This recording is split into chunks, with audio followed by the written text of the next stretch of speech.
دل دہلا دینے والا لمحہ، حلیمہ کی حقیقت آشکار، ماں اور بیٹی کے ملن کا جذباتی منظر، جذبات سے بھرپور وہ لمحہ جب حلیمہ کو احساس ہوا کہ جس ہستی کو وہ ہمیشہ ماں جیسی چاہت دیتی آئی ہے وہ در حقیقت اس کی اپنی ماں بالا خاتون ہے۔ یہ وہ گھڑی تھی جہاں وقت جیسے رک گیا ہو۔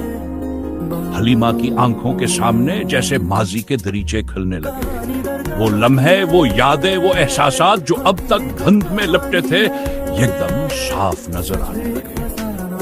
بچپن کے وہ مناظر جب ایک نرم ہاتھ اسے تھپک کر سلایا کرتا تھا، وہ مہربان آغوش جو اسے گرنے سے بچاتا تھا، وہ ممتا بھری آنکھیں جو اس پر جان نچھاور کرتی تھی، یہ سب کوئی اور نہیں بالا ہی تھی۔ حلیمہ کی آنکھوں میں آنسو چھلکنے لگے، وہ دم بخود اپنی ماں کو دیکھے جا رہی تھی جیسے یقین ہی نہ آ رہا ہو۔ اس کے ہونٹ کپک پائے، دل زور زور سے دھڑکنے لگا، مگر الفاظ جیسے کہیں کھو گئے۔ ماں، یہ ایک لفظ اس کے لبوں پر آیا، مگر اس میں صدیوں کی تڑپ، بے شمار جذبات اور ان کہیں کہانیاں چھپی تھی۔ بالا جو اب تک یہی سمجھ رہی تھی کہ شاید مریم اپنی مرحومہ ماں کو یاد کر رہی ہے، حلیمہ کے چہرے پر پھیلی حیرت اور آنسو دیکھ کر جھنک گئی۔ اس نے نرمی سے کہا، میری بیٹی۔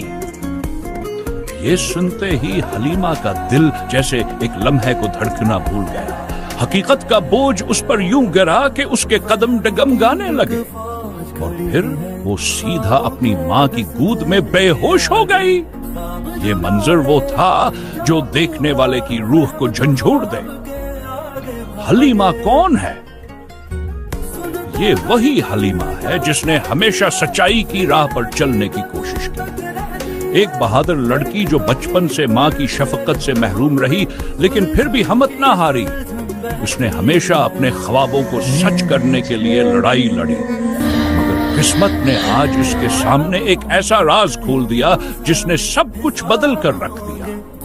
یہ وہ لمحہ تھا جہاں ایک بچھڑی ہوئی بیٹی کو اس کی ماں کا پیار ملا، مگر کیسا عجیب موڑ تھا کہ وہ حقیقت کو سنبھال بھی نہ سکی اور بے ہوشی کے اندھیروں میں جا گری۔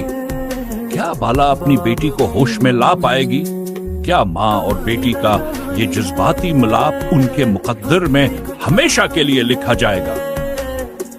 یہ سب جاننے کے لیے دیکھتے رہیے کورلوس عثمان،